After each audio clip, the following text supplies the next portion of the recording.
My name is Mariah. I studied at the University of Hertfordshire, where I study sport and exercise science. Could you tell us your hometown? London. Could you tell us about your YouTube channel?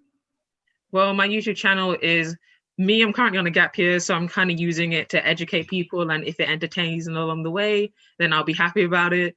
But it's just more letting people know about like my university experiences, and they can learn from that and go on so forth. Yeah.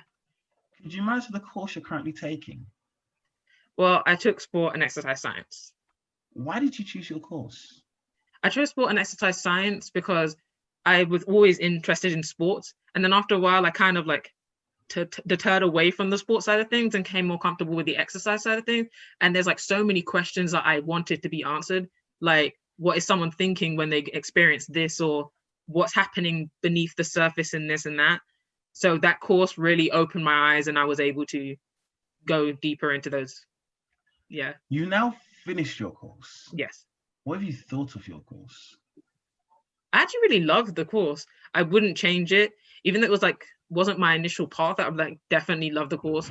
I feel like the course, like I said, is very broad, and for some people that is an issue. But for me, I loved it because like going into it, I didn't know I had an interest in psychology, but coming out on the other end, I was like, wow, I love psychology. I love the biomechanics that we do, the physiology. There's so much to the course that I think there's always something there for somebody. If maths is your strong point, then you got the biomechanics, and like if psychology or like the anatomy side is your strong point, then you have your areas.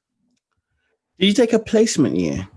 I took a study abroad year instead of a placement year, but they also offer a placement year on my course. Could you explain what a study abroad year is and why it was better option for you than a placement year? Okay, so a study abroad year is when you take either a semester out or a year out to go to another country, and you go as an exchange student. So I took the time out and I went to America. I was an exchange student there for the whole year. My university only allows you to go for the year, I believe, for my course, because when you're doing the study abroad year, if you're not doing placement and study abroad year, or you're just doing study abroad, you have to do it for the whole year. So when I was over there, I took modules that were related to my degree from home. You don't have to, but my school that I was under made me do it. But that worked for me. I was very happy about doing that. I chose not to do a placement year compared to other people who did take one, because I don't want to go into the sports side of things. And I kind of felt like, what's the point of me taking a placement that's not going to relate to where I want to go to? And I know that the area I want to go into, they won't really let you do any experience unless you're on a specific course. Okay. So could you tell us, when you were on this study abroad year, what was it like being in a different country for that year? See, I love traveling, so I'm fine with going abroad and being in a different situation. It wasn't that nerve-wracking being in America because I have family over there.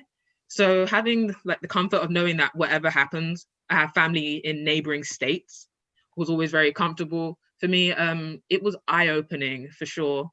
Like I said, I learned a lot about myself being over there. The experience, because you're not obviously doing the same modules necessarily that you would do here, the baby modules that they offer that you can't get over here in the UK. You get that wider range of experience.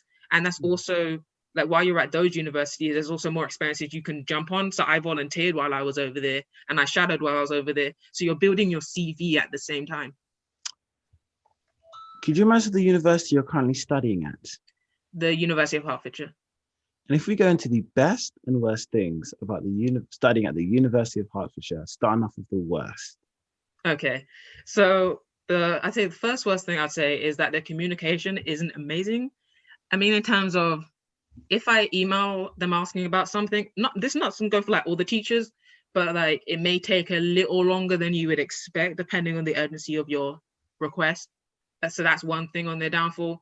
Again, with communication, I would say that you will find like every university has obviously an Instagram page or a meme page or whatever, and students are willing to tell it, but the university will hide it. And then you're like, unless you're prompting them, they won't speak on what's going on. So I'd say the next thing is safety on campus. During the day, fine. At night, you will hear like certain occasions where people go on nights out and things happen, or security guards are a bit dodgy. Like you hear little stories going on, and doesn't happen to everyone. Didn't happen to me personally, but I think it's something to be wary of. And I feel like the university will do better at controlling it Can if I they ask, expose it. do you Yes. think that's more of a university, like a general university problem, or just Hertfordshire?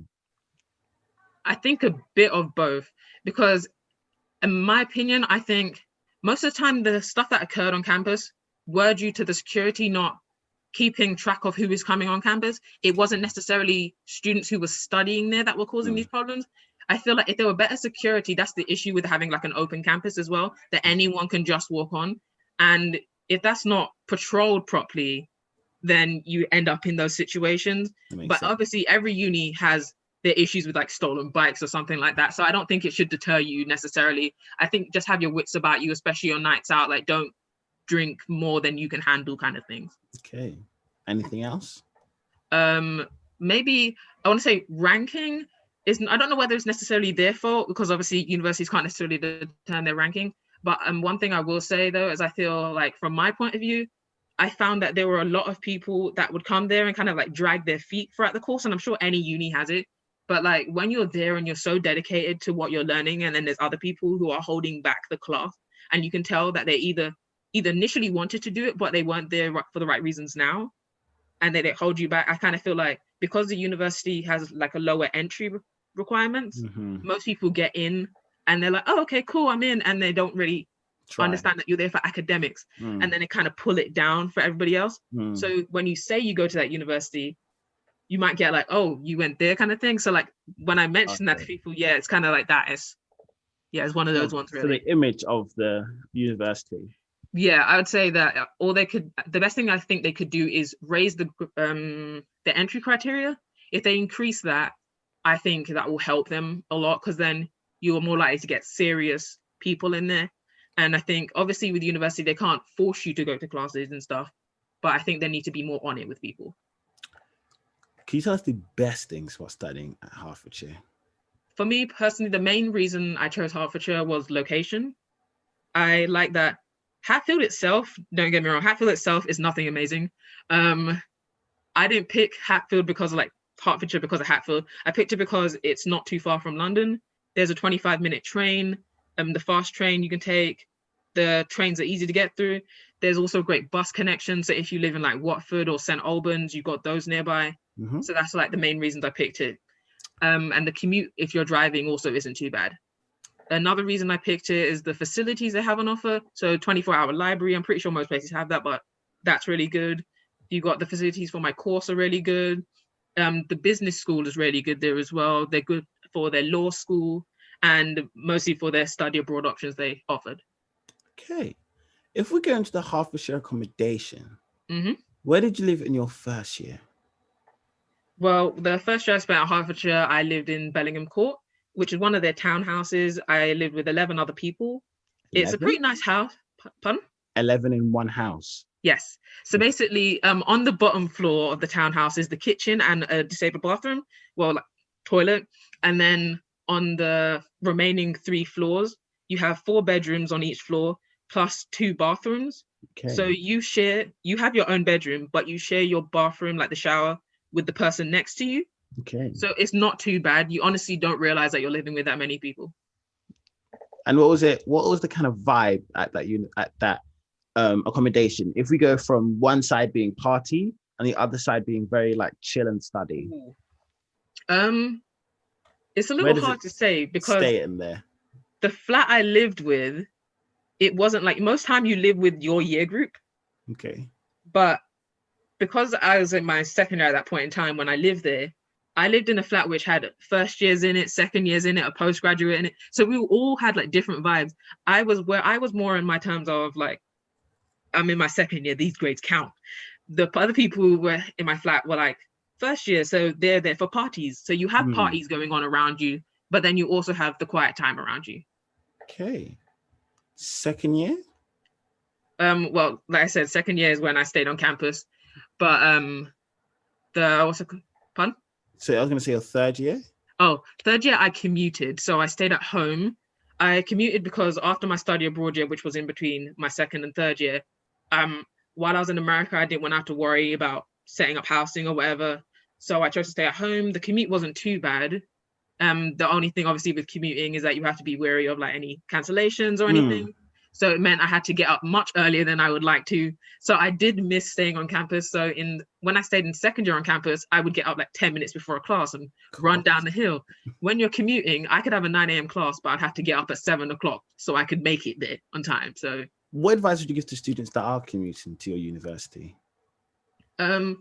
Depending on where you're commuting from, I'd obviously say make sure you have more than one route of transport. So I had the train from my local train station, but I could also go from another station to get there. You need more than one route, because if your route goes down, you can't really use that as an excuse not to make it into university, because your school will be like, you chose to commute, you should know how to get in. So I'd say do that. Don't book the tickets until the day. That's one thing I learned the hard way, because if you book them in advance and the train gets cancelled, you're going to be annoyed. So that's advice. Pack your own lunch. You don't want to make the mistake of spending a lot of money on campus. Can I pause you for a second? Yes. And I just asked, when you said commute, did you mean through train or car? Train. Okay. Just that's for clarification. That's yeah, fine. Sorry. I took the train. I could drive at the time. I just chose not to drive because on my campus, they do have facilities for people driving. You have the park and ride where you drive and then you just pay to take the shuttle bus to campus. I've never done it myself because I don't have a car. The only car I'd be able to use is my mum's, and I didn't want to do the commute like that. So I chose the trains, and the trains, like, no hassle. It's just more making sure you're aware of like what times they come at and which ones are best to get, because there's a slow version and the fast version, and yeah. What do you think the best university accommodation is? Ooh, to be biased, I'm gonna have to say Bellingham. The town halls, like the townhouses, are definitely the best houses. Obviously, I had not stayed in any of the other ones, but I do know they have ensuite ones with a kind of similar layout. But instead of it being 12 people, it may be like the regular 5 people you're living with. Those ones are nice. The one thing, I'd say they're nice. If you're gonna go to Hertfordshire, I'd say try and get on College Lane, because there's 2 campuses. Try and stay on the College Lane campus rather than the DHAV campus, because from what I've heard, the DHAV campus accommodation just isn't it. You can tell that the funding was definitely higher on the College Lane campus accommodation. Okay. So, yeah. If we go into the Hertfordshire area, pre-COVID, what was the nightclub for you? Well, see, I'm not really one for nightlife, but on campus they do have a forum. It's called the Forum, which is our campus nightclub. So they have like events like, I think I can't remember what they call it now. I really don't club that often, but when I remember going, it used to be called Cheeky Wednesdays, but I'm pretty sure they call it something else now. But they have like Wednesday events. They have events on like Monday. Most days of the week there's events going on. You also have Ellie House, which is a bar on campus, like a little bar / pub on campus, which has like pool in there and game nights, those kind of things. So there's something for everybody. And what is the general nightlife in the area like? I don't think personally that Hatfield has a nightlife. There's a pub that's not too far. Well, it's not far at all. It's like between both of the campuses that quite a few people go to. But in my personal opinion, maybe it's just because I'm from London and I'm used to a different kind of nightlife, there's not one, in my opinion. That's all right. If we go into the shops in the area, is it more chain shops or local shops? So this is shops like Nike, H&M, JD. Yeah. Or is it more local shops of local owners? I think it's definitely more chain shops.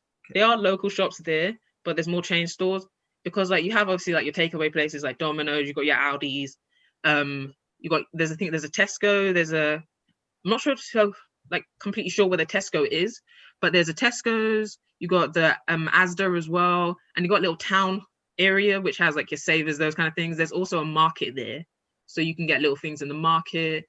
We have a Galleria. So in the Galleria, you got your chain restaurants like Nando's, Pizzeria, them kind of things. You've got those, and you've got like TK Maxx, M&S in there. But yeah, I'd say, but most of the shops in the Galleria, in my opinion, like clothes stores, are more tailored for the older generation, I'd say. If you're more looking to go like clothes shopping for like the student age range, I would say just go into London or go to Watford or Stevenage. If we go into the food shops, again, is it more chain shops or more local shops? So we're talking Nando's, chain, McDonald's, Oh, KFC, yeah, or it's is it definitely more chain. local shops?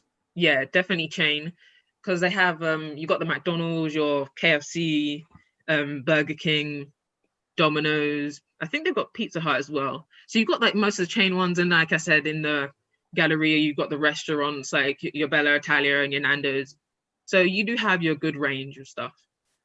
What advice, general advice, would you Okay. give to first years about to study at university? My advice, I would say is just because your first year doesn't count doesn't mean you shouldn't work hard. End of the day, your first year grades will end up on your transcript. So don't take it as an opportunity to be silly, because at the end of the day, it may look bad on you. And in my situation, I'm like so glad that I worked so hard in my first year, because without that opportunity, I would have never been able to go to Hertfordshire. So yeah. Okay. What advice would you give to students about to study at Hertfordshire? I would say try and explore the neighboring areas. Have your fun in Hatfield, but check out other places. Like St. Albans, a good place that loads of people go to. Just make the most of your time there. If you're a person who's actually from the UK, I would say definitely do that. But then if you're a person who's international student, I would say take the time to, because you're in a good location, Luton Airport's not too far. If you want to fly out, you can fly out. You got London not too far by. So check out, the country while you're here, I'd say. And what advice would you give to students about to study your course at university? Ooh, I think if you're going to study my course, I would say you need to make sure it's definitely something you want to do, because sports science is often mistaken for other degrees. So make sure you do your research before you dive into it. But if you get into it and like in the first couple of weeks and you realize that it may not be for you and you want to do another sports course, make sure you address that very early on, because in the first year we typically do similar modules, so you can change. I would say make sure you know your anatomy. Physiology will be drilled into you and you will have to know certain things. So make sure you're aware of them. Like, don't go around calling things a thigh muscle or a thigh bone when we all know it's a femur. Them kind of things. Like, make sure you know your terminology. You chose going to university over an apprenticeship / going right into work. What path you to make this choice? Well, the sixth form I went to, it was kind of compulsory that everybody applied to university. If you didn't have an option, like proof showing that you either had a job lined up or apprenticeship lined up, you had to apply.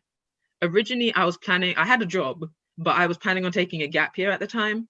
And one, my mom said no. And two, the university, like my sixth form was like, you got offers for university, you might as well go.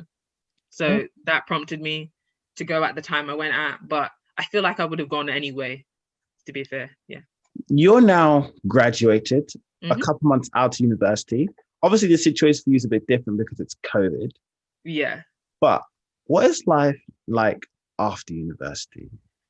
I don't know how different it would have been without COVID, because so currently I'm on a gap year, because after not being allowed to do it the first time, I decided I was getting my gap year the second time. So I'm on one currently. So it's not really that bad for me because I knew I was taking gap year either way, and then COVID happened. So it stopped me from doing the traditional gap year things. But I would say that I imagine it would be different outside of gap year, but it is a struggle to be employed.